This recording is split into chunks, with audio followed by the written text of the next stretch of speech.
picks everything up very well. Wow, that's great.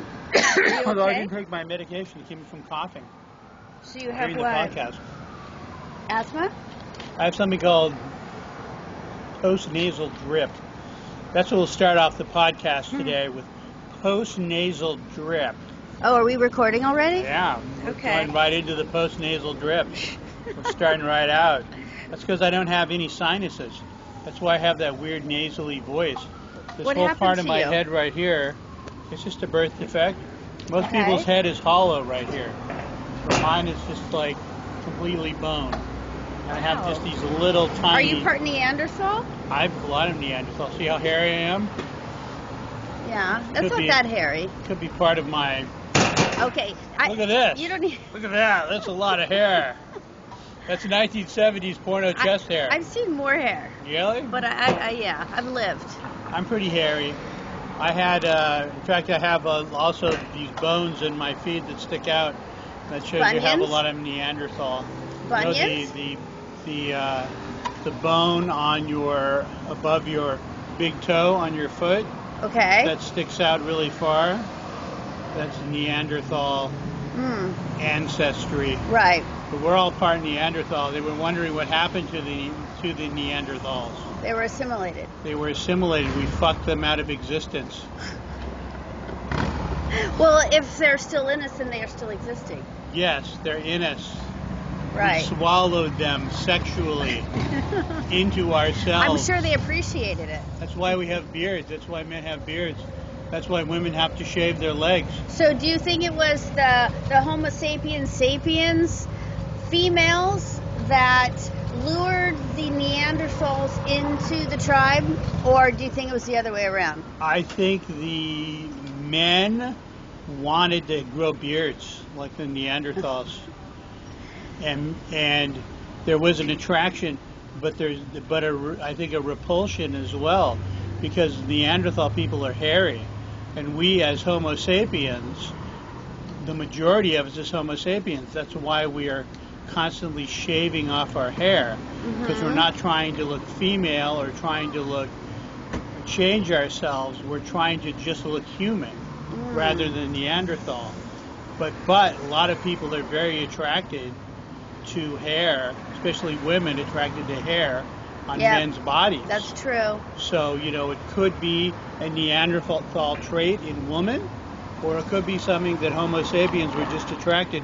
Could be the... But the Homo sapiens could not have ever been completely hairless, because they had to live outside the majority of the time, and the hair was there to protect us from the environment.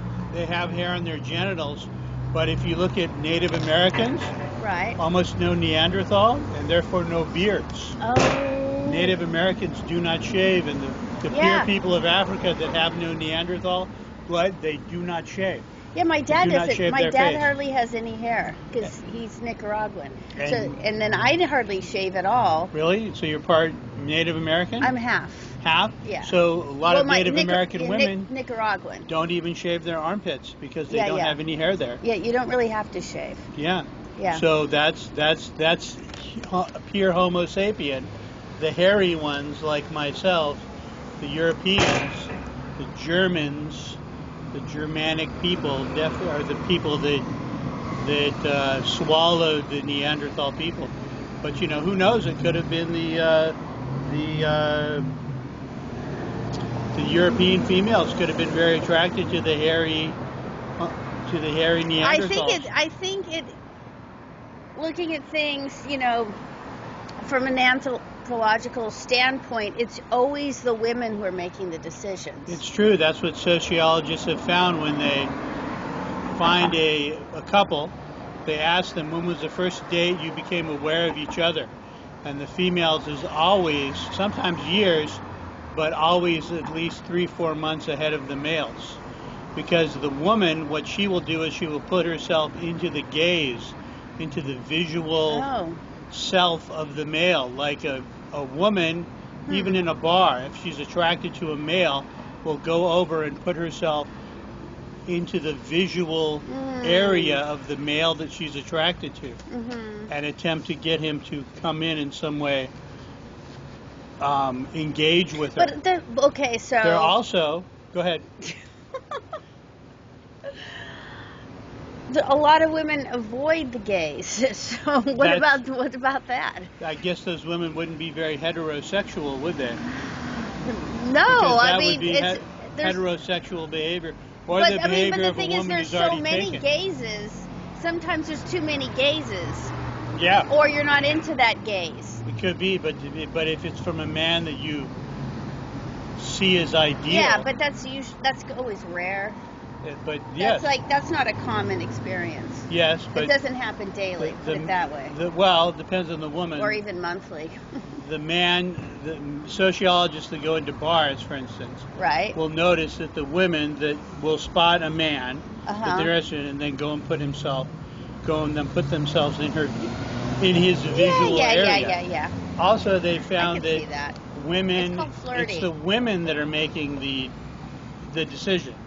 Women that are making the selection, so you're entirely right. Unless they were according raped. To biologists and sociologists. Back then. That's true. Unless they were raped. That's true. That's the other. And then they've also found that a woman will spot a man and sometimes even take years to move into his area, like move in a company, have herself transferred, get over into his, and they'll find this movement towards a man, and then she'll usually succeed in marrying this person and mating with this person.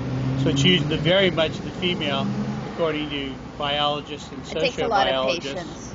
Yes, the women are more patient. I don't have that kind of patience. But the man will feel like, I am in charge, I made the decision, I see woman, yeah. I get woman. Well, actually, but it was the other way around. My mom always told me that. Yeah. That was one piece of advice. She never gave me any advice, really. Except, well, she said, always wash your hands and don't touch doorknobs. But then she also said... It's good advice. She also said, let the man think it's his decision. So anytime my mom would want something, she's like, okay, let's go for a walk and let's figure out how we're going to make, my husband, my stepfather, thank you. Let's figure out how to make him think that this was his idea.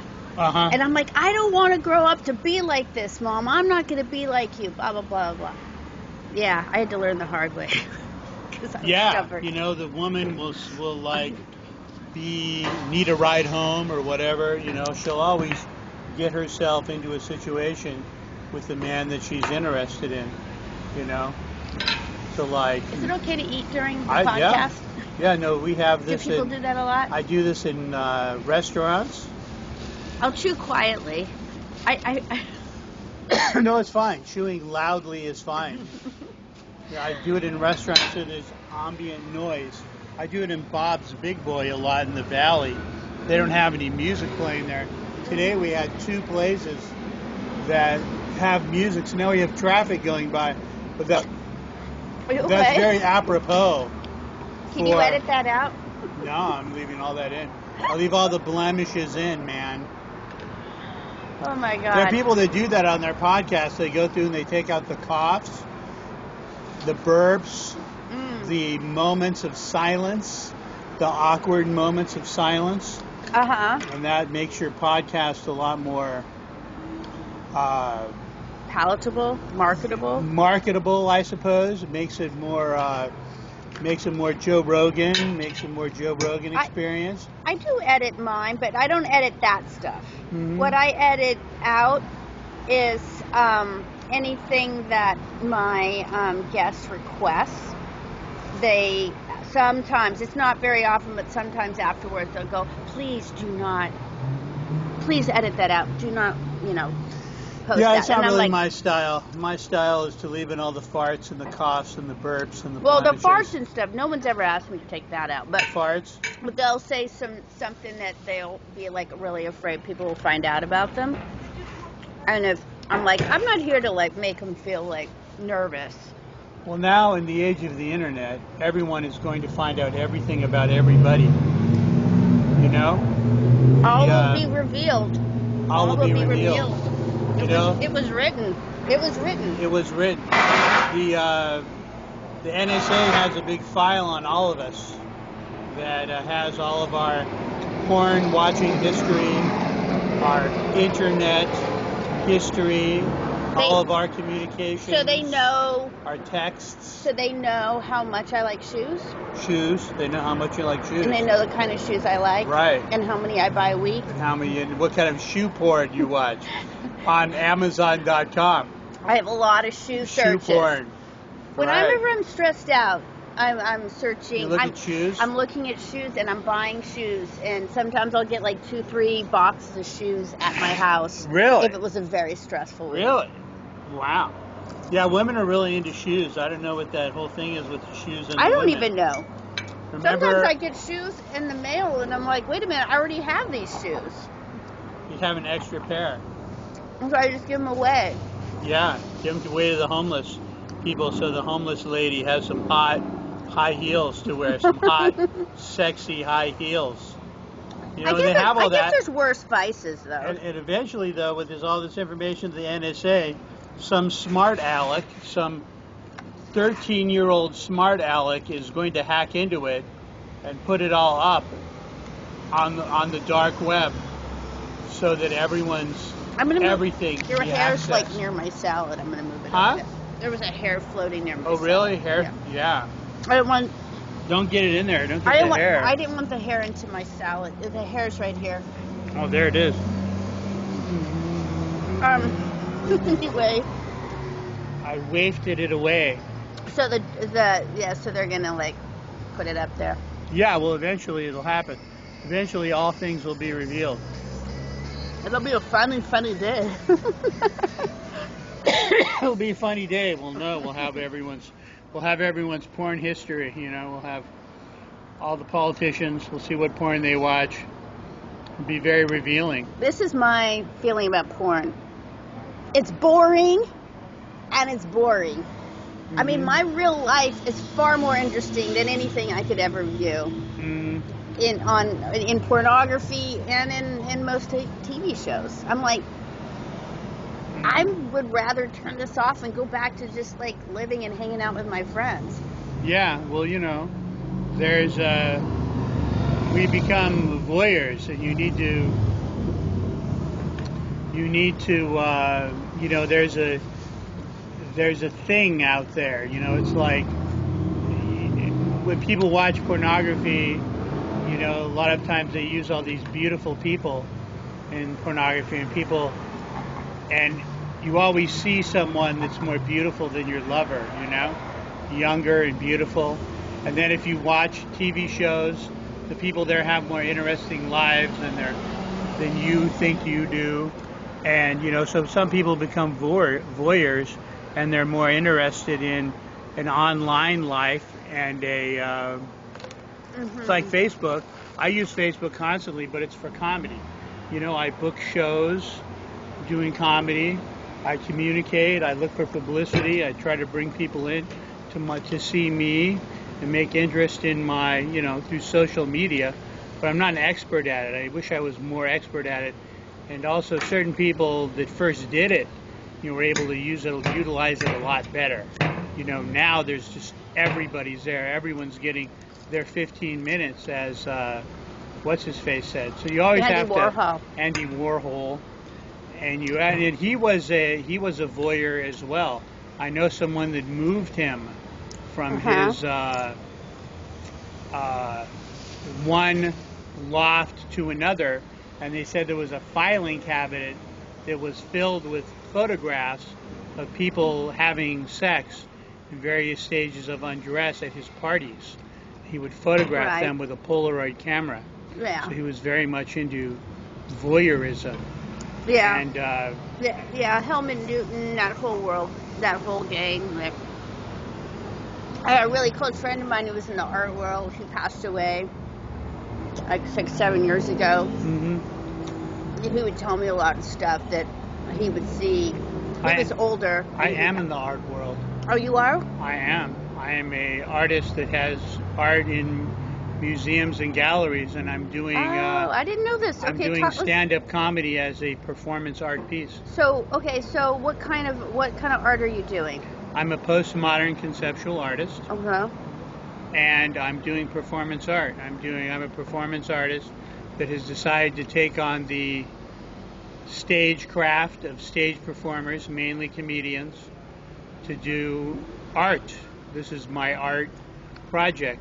One of the things that I need to do is I've disconnected from the art world. I need to reconnect more with the art world. When did you disconnect and why did you do that? I disconnected because of homelessness. I had shows in museums and galleries, and the result is that I would become homeless. What? Because I put all my effort into doing art and making the art for the gallery shows, and I would sometimes sell some, and I sometimes would not, and then I just became homeless. Fuck. And then How long were you homeless? I was homeless on and off, here and there, being sometimes I was homeless, and then I went to college. I went to art college and did my graduate work at the California Institute of the Arts, and there they had a studio. They gave each graduate student a studio. Right. And then I moved into my studio there and lived in it. Other than that, I would sleep on my girlfriend's couch. If I would sell a painting that month, I had rent. If I didn't sell a painting that month, I didn't have rent. But now I've been rejecting the object. But I wish to make more marketing materials for myself. Like I made a button, a campaign button. Right. That says Mark Selzer on it. But I used a horror movie font for the campaign button. It's red, white, and blue. And it says that I'm running for the office of suicidal, alcoholic, lesbian, drug addict. So there's an object. I'm not rejecting the object, but the object is sounds less like of a... Sounds like an Obey kind of poster. Yeah. An Obey poster. That's an art project. That is a legitimate artist doing that. It's a postmodern I bought conceptual sense. One of his prints, a limited edition, for my ex-husband while we were still married. This is very cool. And I gave it to him, and he said, "I don't like it." You know whose face that is? So I gave it away to somebody else. Do you know whose face that is? It's Andre the Giant's face. Oh, yeah. And it says Obey. Yep. And they have a successful t-shirt company. I've been always trying as a project to take all of my visual images that I made, which are thousands, and get them onto t-shirts and get them marketed out there. And so I need to continue with that. I start and stop and start and stop, but I haven't had any success. But I need to continue to try and put more effort into it. But let's talk about the idea of success, because I feel like living in Los Angeles, that is such an obsession with people, and it's a very subjective thing. It's abstract, it's subjective, and it's obsessive. And it's almost like the cornerstone of why anybody even comes here to this city to begin with. So that topic alone, I feel, is worth, kind of sort of diving into. And I think about that a lot because, I'm new in comedy, and I see people's obsession with it. And I feel like I'm older than a lot of the people who are in that obsessive thinking about it. And it really makes me kind of sad, because I already know kind of what's going to happen, because I've been around long enough, and I can kind of already see their life 5, 10, 15 years, because I've seen what's already happened to other people when I was their age. You'll be living in a car. And I see that, well, some yes and some no. I'm pretty good at spotting talent.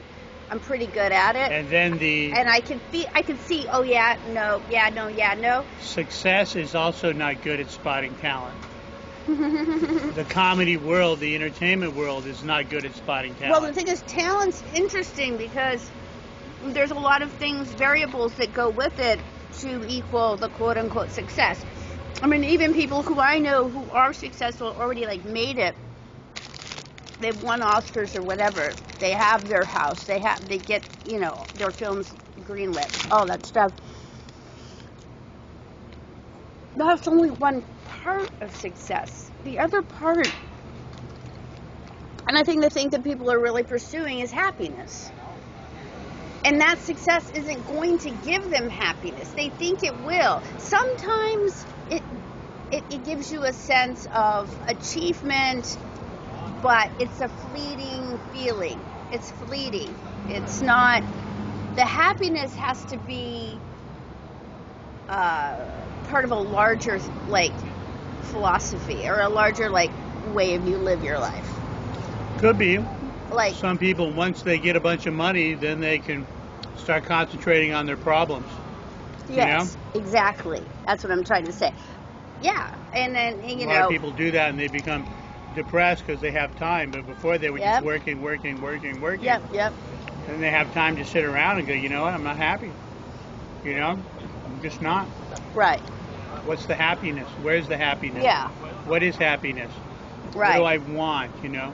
And as their sex drive also starts to disappear, a lot of people's idea of happiness changes, you know? What do they really want? Mm-hmm. You know? Mm-hmm. What can they have, and what do they want? So it's like artists, like, what is your motivating, like, drive to be an artist?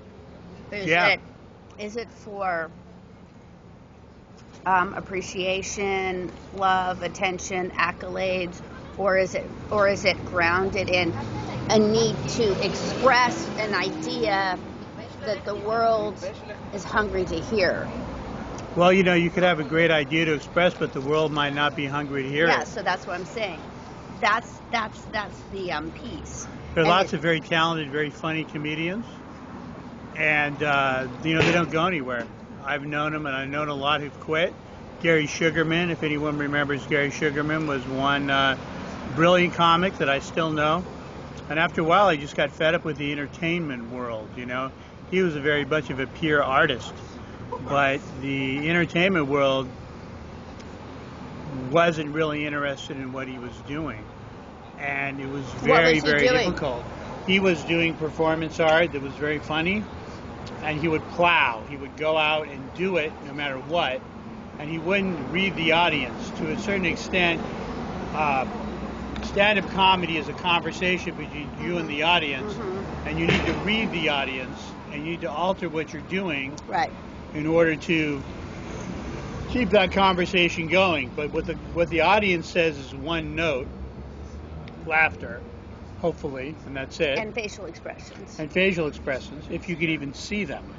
Right. Sometimes you can't because the lights are in your eyes. At least you get, like, the first couple of rows. Sometimes not, depending on how much light's in your eyes. But but he came out. He had pieces that he did, and he would plow them, whether or not they were What going over. What do you mean by plow? Plowing is a term in stand-up comedy where you're doing your material no matter what the audience is doing. Okay. It's called plowing. And he was an incredible plower. No matter what, he was doing the piece he decided he was going to do. Sometimes you've got to abandon it. I mean, when I go out, you know, I'll do a joke, and then there'll be some places in there where I can start freestyling on the joke. I can start working the joke. I can start tagging the joke. I can start talking about the joke. And if the audience finds that funny, you know, I stay on the subject matter of that joke or alter it and just start freestyling. And if the audience goes with it, then I continue to do that. If not, I go back to my regular material. Have people ever told you look like a wizard? Sometimes. Okay. Well, I have my hair. People get mad at me. I'm getting I've like tried a to whole cut my wizard hair. thing. People get very angry with me when I cut my hair. When I cut my hair, people will actually yell at me. Why? They do not want me to cut my hair. Okay, pull your hair back. Let me see what it looks like without. Just go like just pull it back like that.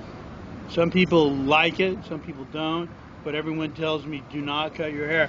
When I cut it shorter, even a few inches off, People get very upset with me. Who are these people who think that they have any opinion about your hairstyle? They just don't want me to cut my Who hair. are they? Neighbors, family, Neighbors, your people, girlfriend, or other who are comics. these people? Other comics. Sometimes girlfriend.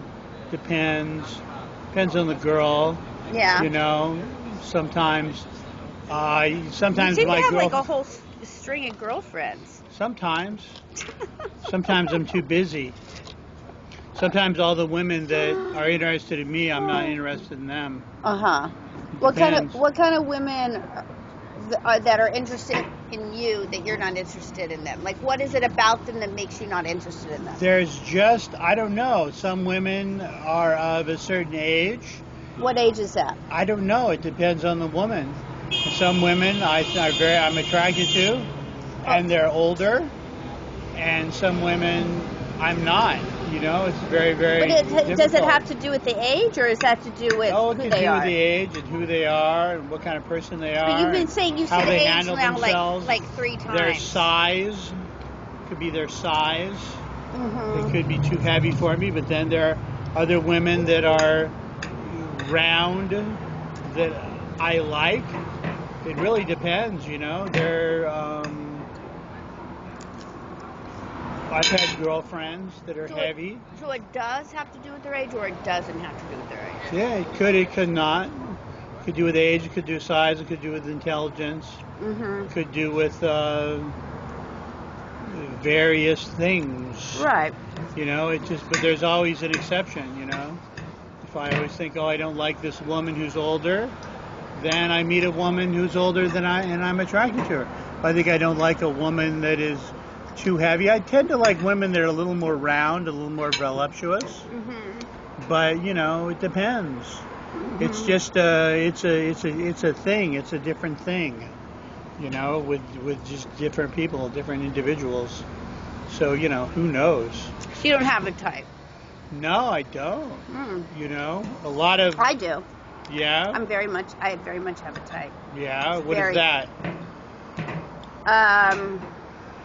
Extremely, extremely good looking.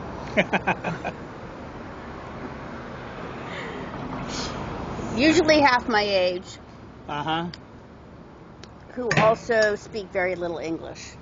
Yeah. I like men who cannot speak English very well. I've been going out with women that don't speak any English at all, and I'm having to use Google Translate. Google Translate to speak to them, even in bed with them, even while we're having sex. We're using Google Translate to communicate with each other. Yeah. I don't want to know what they're saying. Yeah, someone said to me, I was going out with a much younger woman, and said, what do you even talk about with a woman that age? I said, hey, I'm not so old that I have to talk. Exactly. You know? I think talking messes up most relationships. It can. I have no it can desire. make other relationships perfect. I have no desire to talk to anybody I'm in a relationship with. So many female comics too. They have a plan. I can talk to my kids. I can talk to my colleagues. I can talk to my friends. I don't need the man should be there for certain purposes.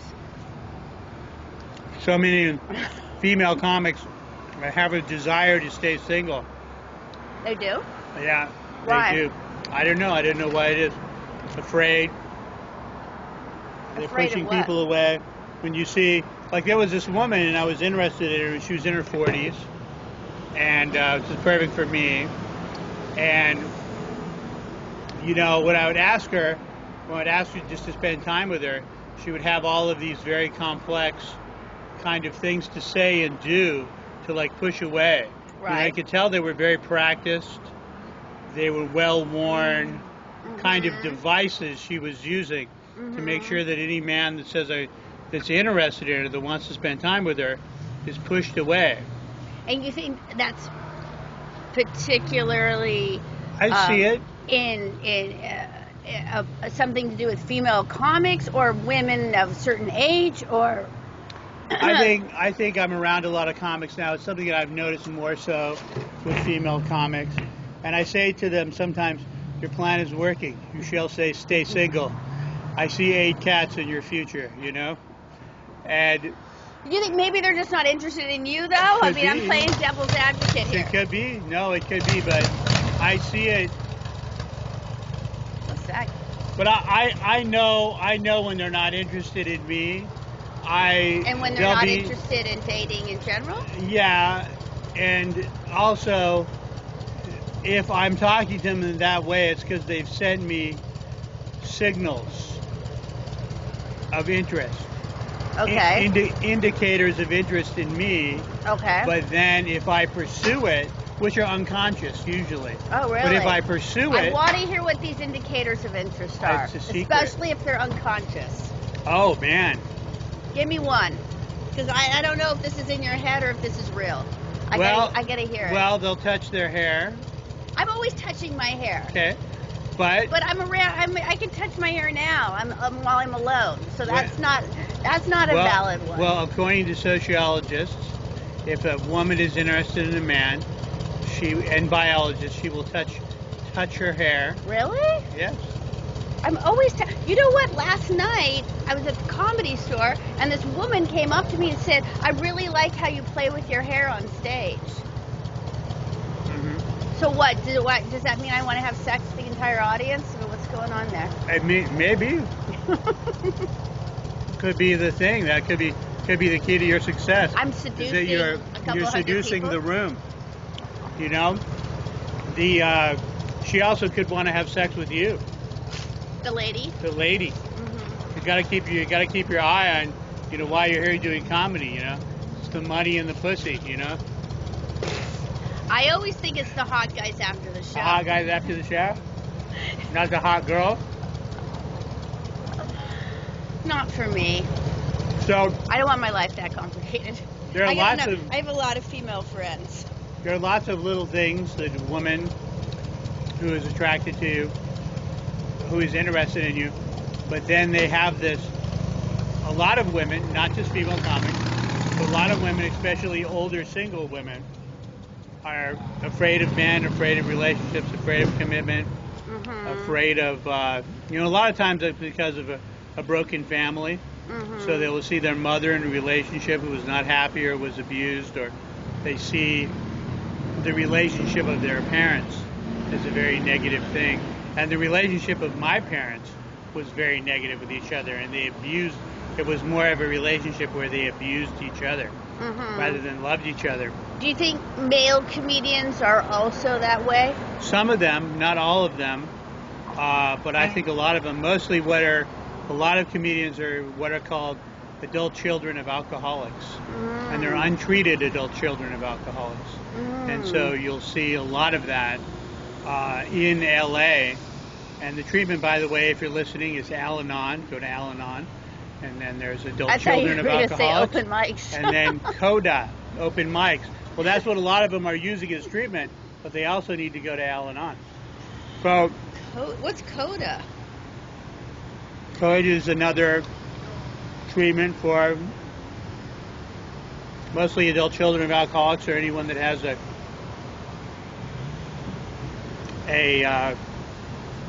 dysfunctional family.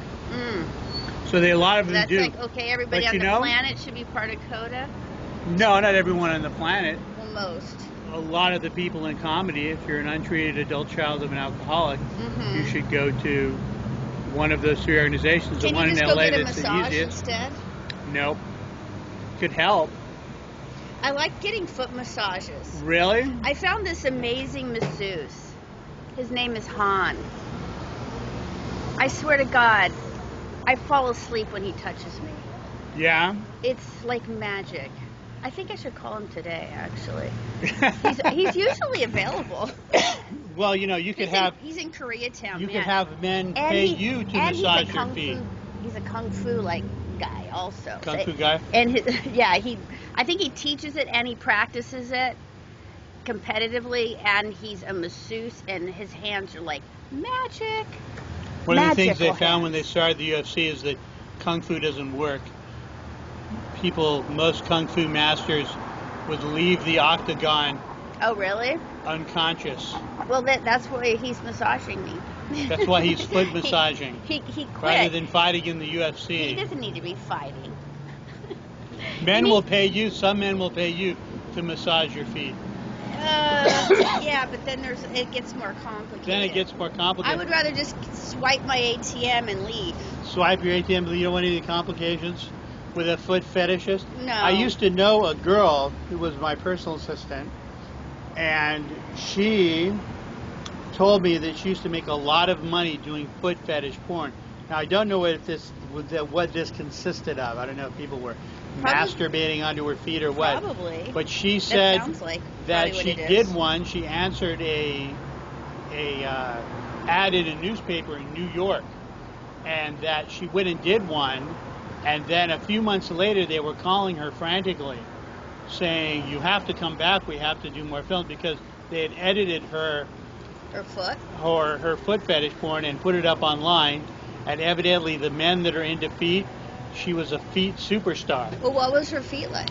They were very smooth. I'm not interested in feet, so I can't really tell what is different about them or beautiful about them. She told me, "Look, I have really beautiful feet." And were they small? Were they big? Were they long? They were small. Wide? Were they? They were small and very smooth. But I didn't really look at her feet. I glanced at her feet when she told me I have beautiful feet, and then she used to make thousands and thousands of dollars as a foot fetish model. And because I have really beautiful feet, and evidently the men are crazy. The men that are into feet are really crazy about her feet. So did she have to wear different shoes? I mean, what was I don't know. I didn't really talk to her about it. You didn't ask her because I'm not really into feet. Right. My interest in women begins somewhere above the knee. That makes sense. That's I mean, foot fetishes. It's bizarre to me. I don't want to put anyone down, but it does sound a little. It is strange. Abnormal. Yeah. It's strange and weird. But everyone's got a strange, weird thing that they're into. That is true. And that's one of the things that society is adjusting to now, is finding out about everyone's weird fetish. A lot of people don't have a lot of access to a lot of different people sexually, or they're stuck, and a lot of people don't have a lot of different sexual partners, and they're unaware of all the different huge variety of things that people are into. And when people are embarrassed to talk about people are it. very embarrassed, and people were talking, when Bill Clinton was one of the first examples where people were finding out about his sexual life. Yeah. And they were like, "What? He's doing what?" All this weird stuff, and it became public. Monica Lewinsky dated the guy the last guy was in a serious relationship. Oh, really? She dated him. Really? Yeah. And I was like, what? I was like, why would she date you? But then I thought about it later, and I was like, he is kind of his I can't say his name, but right. But he did have some similarities in his personality. How about his status? She seems like a girl that would go for a guy who has a high status. He runs a big company in New York. Okay, well that's going to be her thing. She's looking for a guy has a high status. He makes a ton of money, and right. he's like a New Yorker guy, and everything about him is like Cary Grant or something. She's gonna be a girl that goes for a guy with high status. That's why she's in the White House as an intern, to make herself available to men and meet men that are high status. Which just goes back to what you were saying, putting herself in the gaze of our country's leader. Right. Of people that she's going to meet in Washington, D.C. who have some kind of status. That was a big hit. That was a big hit for the Democratic Party. It was. It was. It was very hard. And that was the beginning of just everyone finding out about everyone else's sexuality, and now everyone's, videotapes and sexual fetishes are out there. Louis C.K. sexual fetish is out there, and people find out about that, and the shock about hearing that was so people were just so amazed that anyone was doing anything like that. They're just like, what are you talking about? I remember Seinfeld talking about it and just going, man, that's just not I don't even understand how that's gratifying sexually to anyone, you know? Right. And a lot of people don't understand it. And he did it like in his office or something? Well, I guess he did it everywhere. There are stories that, you know, that's what he did. In fact, one of these women in the LA Times said that they used to just do that just generally all the time. And then later on, she decided that it was wrong. But what? Oh, wait. Oh, him and her. Right. I don't know why she would say that it was wrong. He wasn't. They were both working for a company, but he wasn't her superior and she wasn't his superior. They were pretty much at the same amount of power. She was a producer at a TV show, and that was their, you know, sexual relationship, so to speak, or friendship, or whatever it is. And so he would. And so later on, she decided it was wrong. Why? Who knows? He would masturbate in front of her. Yeah, with her there in the room. In the office. And evidently, that's gratifying to him sexually. So it's. But see, people are trying to comprehend that. Well, I mean, it's not really as weird as far as weird goes. I feel like sometimes. It's not really that uncommon either. I've had women do that in front of me. I've had... While you're working? Huh? No, they weren't working. They were taking a break from work while they were doing it. And but were they in a work environment? They were in a work environment. Well, the same thing that happened to him could have happened to them. It goes both ways. You could report them. Yeah. Yeah. Just as much. Men can I have men come to me, male friends. Friends, not like just regular people, but close friends. Whoa, that guy almost hit that lady. I have men come to me and tell me that they've been sexually assaulted, and by women, other men, of course. And I feel like a lot of men they don't feel like they go through the same process of like 6 months, a year, or longer of like having to deal with that trauma as women do, but they can't really talk about it as openly. But they get assaulted too by women. Oh, I get, you know, as a comic, I get a lot of women that I'm entirely not interested in. Yeah. You know, being sexual towards me, touching me, rubbing up against me. Rubbing you? Just rubbing their body up against me. That's really? Yeah. Do you say, excuse me, that's making me feel uncomfortable? Once there was this older, overweight woman, and she kept thinking she was flirting with me. She was trying to get me to put her up earlier in the show. And I thought she was repulsive. Well, okay. But she evidently thought she was very attractive. But you could, okay.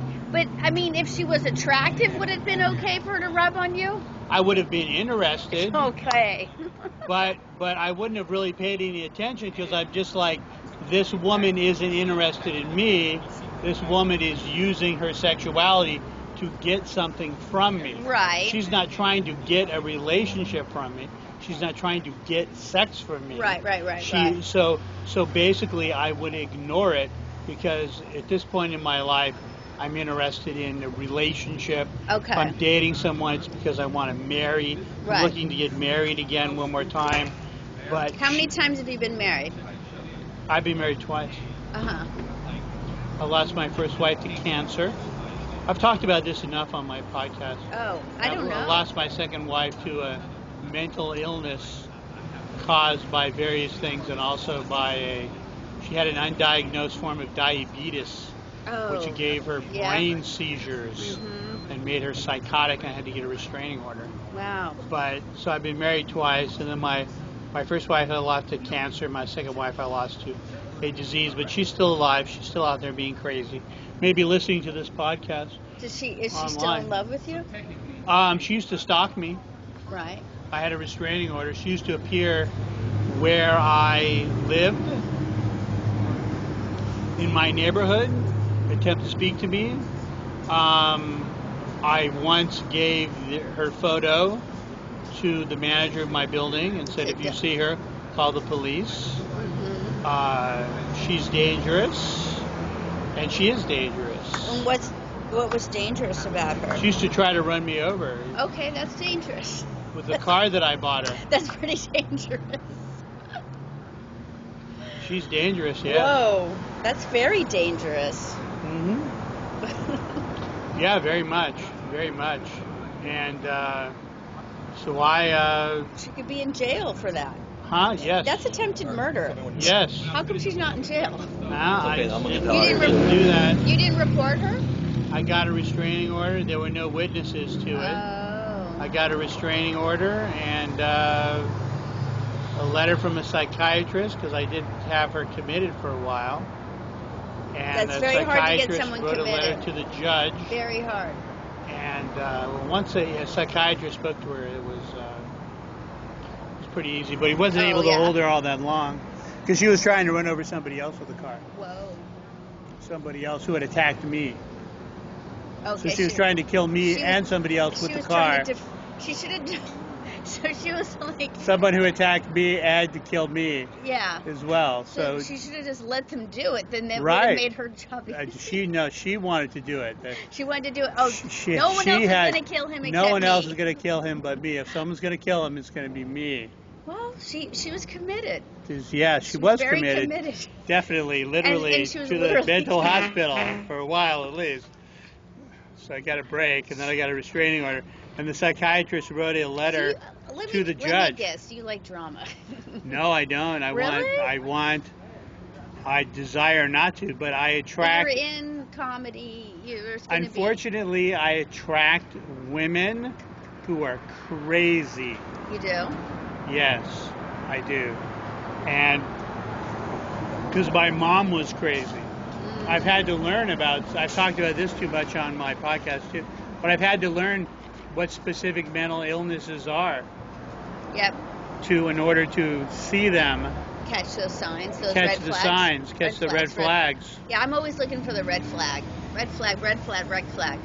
Because I'll end something pretty quick if like a flag goes up. I'm very good at goodbye. Very good at it. I'm probably too good at it. I'm getting better at it, but coming into the comedy world, I was attacked by a series of narcissists, people with narcissistic personality disorder, and I didn't know what it was. Right. And they're there. They're there all around you. They are?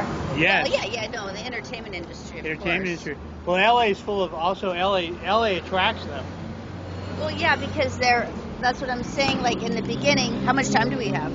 Oh, we can go on forever, but, it's like Joe Rogan interviews, a theoretical astrophysicist for 4 hours on his podcast. It has millions of views. He does? Yeah. Don't you ever watch the Joe Rogan podcast? No, I have not. Oh, well, you should. It's interesting. I watched a few minutes of it. We're coming out about an hour. We can stop anytime. I got. But the conversation has been interesting so far. Yeah, I just have to put money in that meter. Well, we can always pause it if you want. All right, let me go put some more money in. Where they have the... So we're not advertising Coca-Cola. Coca-Cola? Okay, just look at me like we're talking. Marshmallow treats, Rice Krispie treats. Don't look at that. Look at me. All right. Okay, keep talking. Keep talking. What are we going to talk about? Well, we were talking about crazy women. Yeah, your wife. Paranoid schizophrenics and narcissists. Yeah. Is that good? Schizophrenics. It's very difficult.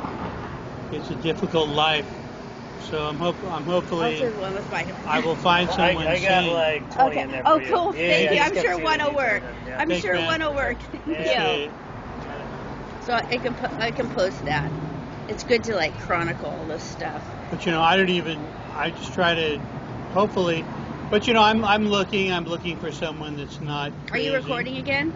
Yeah. Okay. I'm looking for someone that's not crazy that I can have a relationship with. Right. And I tell comics, like I have a friend who's a comic, and he says, I might have to get rid of my wife so I can do comedy. What? I tell them, no, stay with your wife.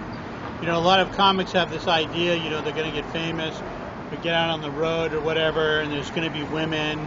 It's like, okay. That's disgusting.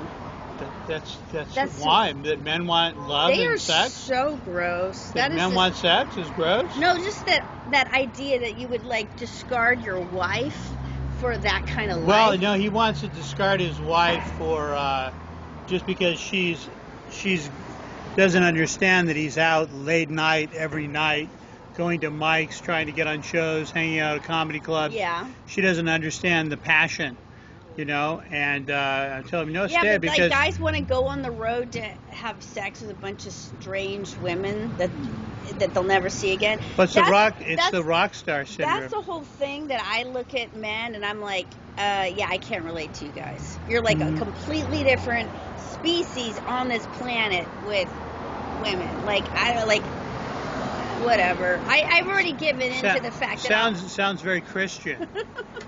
But anyway, I am a Christian actually. My point is, but I was that him, way before I became a Christian. I'm like, that's just gross to me. Well, it's natural for men and women to have to fear their promiscuous other. The man fears the promiscuous woman because he doesn't want to use his resources to raise the child of another man. Exactly. And the woman fears the promiscuous man because she's worried that she will lose the resources of the man in assisting her to raise her children. Right. So with him, I told him, let's say you do go out on the road and you do, have some women here and there out on the road and some girlfriends out there. But, then what are you going to come home to? An empty apartment and a cat and no one that loves you, It's going to be much better to be out on the road and come back to someone that loves you. What did is he there say? For you. He agreed. And that's good that he listens to me because did he have some IQ points? Well, some people don't want to be tied down. Some people are like, I'm going to lose my freedom. There was at one point I wanted to marry this one woman, and she said she didn't want to get married because she's worried she's going to lose her freedom. That she won't be able to do what she wants to do. Well, so you've been married, I've been married, and we're unmarried, and the difference is, like, when you've been in a committed relationship for any length of time like that, especially something as serious as a marriage, you realize that the marriage actually gives you more freedom because you're not alone doing every damn thing yourself. Mm-hmm. Yeah. So you have a lot more, like when my marriage fell apart, I was like, oh my God, the quality of life went way down for me and my kids. Not because of financial resources. That was still intact and that was still okay. It was the amount of time I could get anything done because I'm doing so many more things by myself now. It's very, very important. Most of the most successful people in America, the different groups of people that have the highest rate of marriage, have the highest rate of success financially and in many other aspects of their lives. Right. Like the people with the highest rate of marriage in the U.S. are Asians, and Asians also have the highest income. Right. All the groups of people that have the highest rate of marriage have the highest income. Mm-hmm. And you look at also groups of people like black people. Evangelists have a higher average. African American evangelists have a higher rate of marriage than white people, and they have a higher income on average than white people. Yeah, because you're not splitting your time on having to do so many things by yourself. It's same two with people. Nigerian Americans and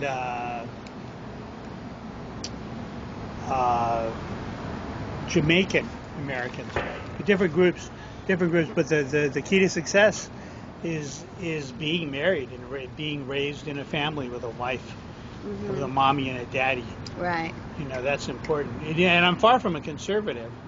I'm very, very kids? liberal. No, none that I know of. But I'm very liberal. But the conservatives have proven their way of life. I have seen a few millennials that look like you, though. So really, could be. Maybe you are a daddy. You just don't know it. There was a point in. There were young wizardy-looking people walking around. Wizardy-looking people. Maybe in San Francisco. I have any kids. I have children up You there. know you look like a wizard. A wizard? I You did gotta not know that. I'm going to have to start. You got I'm to going to start capitalize dressing on as that. a wizard. Yes. So what is this? One time I did a show. What is this Eye of Newt that I hear? One time I did a show wearing a cape. A cape? A cape. I bought this cape because I just saw it. It was so cute. Right. And I had no reason to wear it. Was it funny? I don't know. You know, no, some people liked it because it was so cool and it was like it's pink and silky.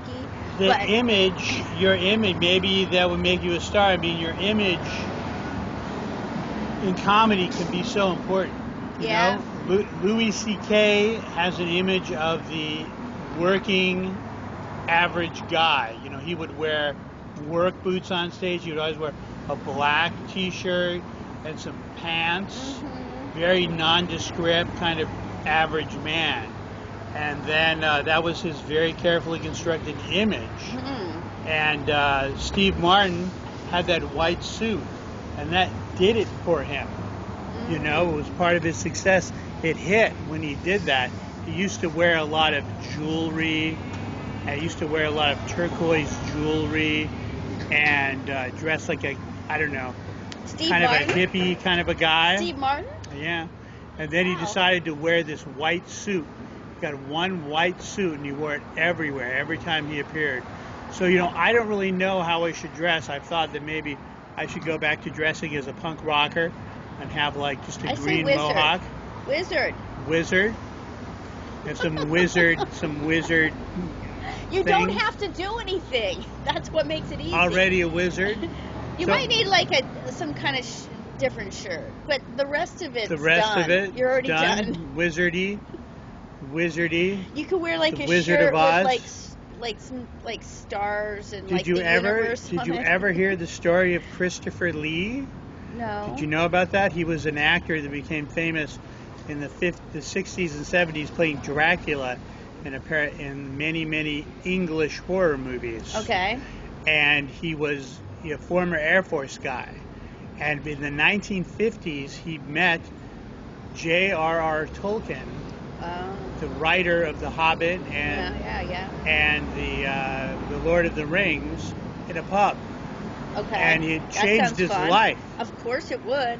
And he started to read. I've met people, very famous people, and really? It didn't change my life. But this changed his life, and he started to read every night one chapter of the 4 books, The Hobbit and The Lord of the Rings, till he almost had the entire book memorized. Wow.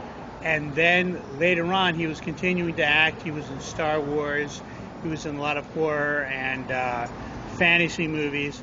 And then he got to play every night. He does.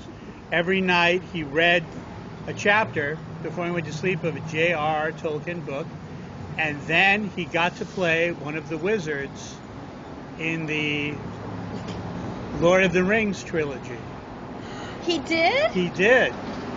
He played Sauron. Was it Sauron? He played one of the evil wizards.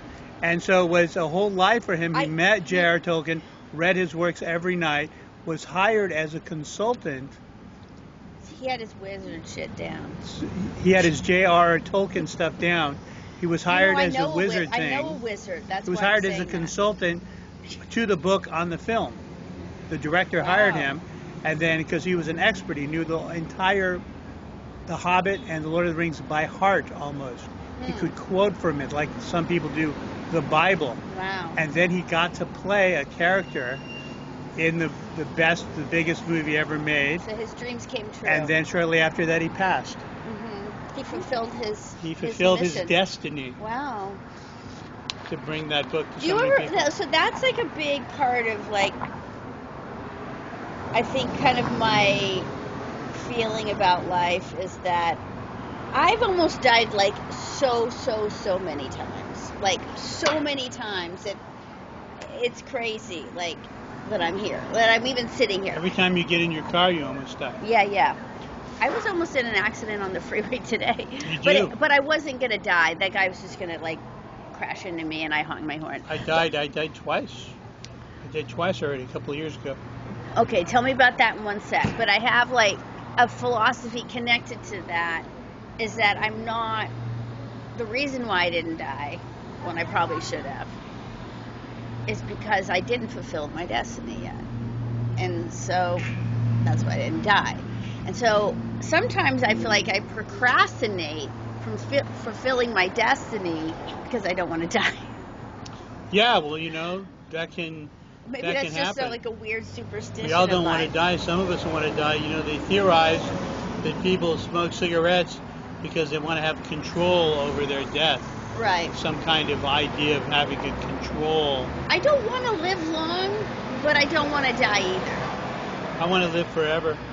Because I don't know what's going to go on the Just other side. A brain in a jar, you know, just forever. Maybe you already are a brain in a jar. Put my You're just dreaming. You're sitting here brain doing in a a jar, podcast. and I can have a a mechanical wizard hat body on the jar. controlled by a brain in a jar, a little view screen, see out. Okay, so how did you almost die? Oh, I had a. Has this been talked about on your internal, podcast before? probably. I had an internal injury caused by having two alcoholic parents.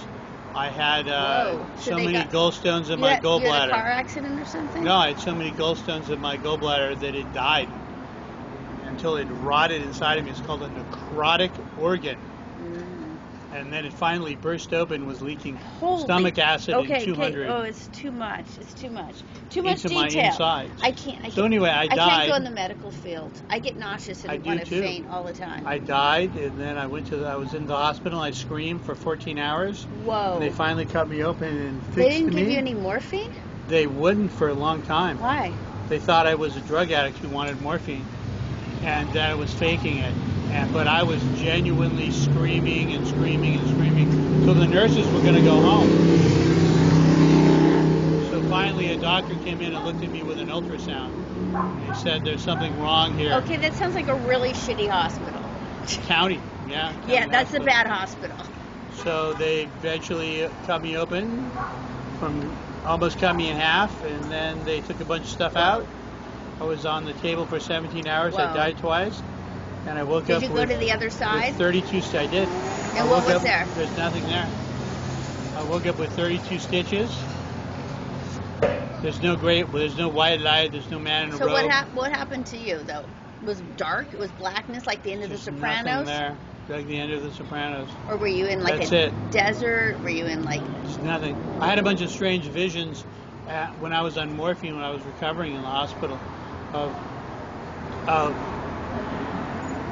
faces made out of dirt and dead meat talking to me, but I couldn't hear what they were saying. Whoa. And I would see animals, but I couldn't see their limbs, but I could see they were animals. I could see the muscles moving behind the fur, and the fur was purple, and I could see them walking, and the skin was pink, or there was like purple like skin with muscles behind it, and it had little water behind it. It was very weird. Yeah, morphine. I was hallucinating on morphine very badly. I would see weird landscapes of like green and purple. Do you like to hallucinate? I didn't. It was frightening. I was afraid to close my eyes because it was when I closed my eyes that I would see these things. Right. And so I was afraid to close my eyes, so I'd close my eyes and I'd fall asleep eventually because they put me on stuff. You just described my childhood, by the way. Really? Hallucinating? Yes, and being afraid to close my eyes. Oh, really? That's when I would see things. So I'd stay awake and I'd never sleep. I would have this dream. Which is why I'm so small, because I didn't sleep that much. Really? Yeah. You grow when you sleep. You're a normal girl-sized person. I am? Yeah. I'm much tinier than most people. Really? You haven't noticed that? No, you're bigger than most Asian people. Well, okay, but for like most of the time I'm always looking up at everyone else. Yeah, that's true. Most of the time. But you're a normal girl-sized person. You're bigger than her? Or about the same size? I don't know. We're probably the same size. I used to have strange dreams about a ghost who would put me in a plastic garbage bag and carry me around. That's cool. And leave me out in the trash. That could be a really cool with animated garbage short inside film. of the bag. And then my dad would come and rescue me. Huh. That sounds like the ghost represented a part of yourself that wasn't accepting you. if I was a psychiatrist? Oh, it was very Jim. I had horrible, troubled childhood, but that was something I remember. Very weird, and there's all kinds of Did weird. you ever weird paint things. that? Was that ever like a part of your art? No. I think you should paint that. Yeah. I think you should. I don't do visual art anymore. I make. Oh, it's all abstract stuff. I make word collages and I perform them. Ah. I make word sculptures. Is that how you what you call stand-up comedy? Yeah, the word sculptures. Yeah. Poems, in a sense. Poems. My. To me, they're stories. They're like my girlfriend in Alabama was a big heavy metal fan. Her name was Annabelle, and she left me on the highway to hell. Was her name really Annabelle? My girlfriend in Alabama was a big heavy metal fan. Her name was Annabelle, and she left me on the highway to hell. My girlfriend Liberty left me because she said she wanted to be free. Mm-hmm. My girlfriend Penny left me because she said she wanted change. How does the audiences like your little poems? When my girlfriend Tracy left me, she was just an outline of a woman with nothing left inside. When my girlfriend Trixie left me, she said I didn't have enough money to make her happy. Okay. Trixie. Trixie, yes. I had a cat named Trixie. I had some other ones. It was my girlfriend. When my girlfriend Letitia left me, she sued me. When my girlfriend, Miranda left me, she warned me. The Miranda warning? Yeah. It's a lawyer joke. Yeah, this is reminding me of that song. It's kind of like, it goes do do do do do do, and the guy like lists all these girls and all the different. Oh girls. Yeah. That's it's the Nails. Oh yeah, I have when that song comes on, whenever, and my kids are in the car, I gotta change it. Oh really? Why? Yeah, because it says things in there that my kids shouldn't be hearing. Yeah. And a lot of times I gotta change music because I don't want my son to hear stuff. I don't want my daughter to hear stuff, and it's like I gotta change the station like really fast. Then there's 50 Ways to Leave Your Lover. I have a song. It's actually a song.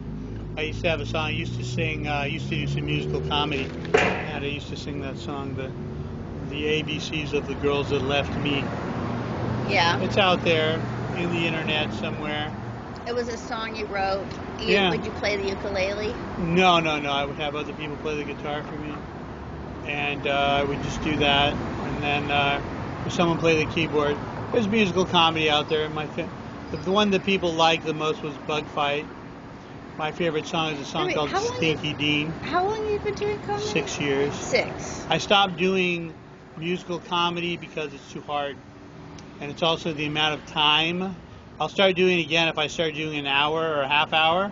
I'll start ending with a song. Yeah. But right now I'm not getting that much time. I'm getting 5 to 15 minutes. Right. So as I start to work my way up to 20 minutes or a half hour, perhaps I'll start to do some musical comedy again. What was this show in Barstow? What was that show? Barstow was a show, and I can't even remember. There's been so many shows. Oh, I was going to take you up there, but we didn't go. Yeah, he needed a female comic, and it was at a bar. It was just a bar up there, and there were some people, and he needed a female comic. Was he paying? No. He paid me gas money. A lot of times that guy, he doesn't even give me gas money or billing. He needs to give me billing. He's like, gonna put me on the flyer. He just has me at this strip. He has me at this strip club in Ontario. And you're doing stand-up in a strip club? Yeah, and he doesn't give me billing on the flyer or gas money. So I need to get him, and he wants me to go up there next week and make sure at least get some billing out of him, some At least put me on the flyer. Really? Don't just have me on the show without putting me on the flyer or giving me gas money. So you do like what, opening and then girls go take their clothes off? Or No. There's a comedy show up till about 10 or 10:30, and then after that it's regular girls dancing around. Fully naked? Or I just think their that tops off? I think that it's just their tops off or their nipples covered or pasties. Oh, so it's like what's it, like cabaret kind of thing? No, it's a deja vu. Some places, nudity is a whole other permit. Right. But I once talked to the guy on I used to do an educational TV show for the Libertarian Party, and I had the guy on it that saved the lap dance in California. They were trying to make the lap dance illegal. Really? Saying it was prostitution. And he argued that it is a dance, and that the person that you are sitting on, that is your stage. And they bought it. The California Supreme Court bought it, so that is why the lap dance is still legal in California. Maybe the California Supreme Court wanted the lap dance, so they were like, yeah. Maybe. Depends. It could be all kinds of different people, but it also depends on how you interpret the law. It's been, freedom of expression is there. That's why they still make most adult films in California, because of something called the Brown Act, which was a lawsuit against the state of California that a person in a film where there is sex is not a prostitute. Mm-hmm. So if you're filming it, it's not prostitution. The person is playing a character in a movie. So you're protected under that ruling in California. That's why they make a lot of pornography here. But then they tried to make the condom law, but that's unenforceable. It's basically been thrown out. Oh, to make them wear condoms during the whole thing? It's been thrown out. They didn't really talk about that in the press, but it's basically been thrown out because you cannot have a search warrant to go onto a film set. No law enforcement without a search warrant can just go onto a film set and say, are you wearing condoms? So it's absolutely unenforceable. So LA County, Orange County, though, passed some kind of law, but it was a law with some fake. It was passed by fake news that someone had gotten AIDS doing a film in Los Angeles, doing an adult film. Right. But they were also a gay intravenous drug user, so they more than likely got it from having anal sex and shooting it up with their boyfriend. Oof. Oh. So. Well, what time? We can leave. We can end on that. Okay. We can end on the anal sex with the boyfriend. Shooting up heroin and having anal sex with his boyfriend, and it was hoisted as a fraud that he somehow got AIDS during a heterosexual pornographic shoot. I feel like I heard about this. Yeah. But I'm not really that informed with the news. I just go in and out, kind of get the main things that are going on. Well, I was the time I was the Southern Vice Chair of the California Libertarian Party, so I looked at a lot of these kind of freedom of expression and freedom of speech issues, and we would defend the performers.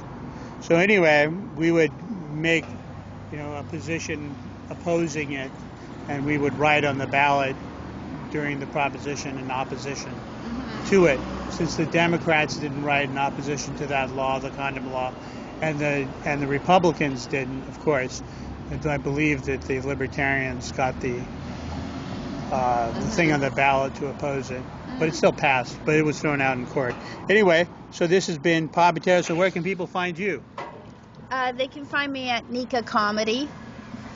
.com? On Instagram or my website, Nica Flores. Facebook and all that stuff? Yeah.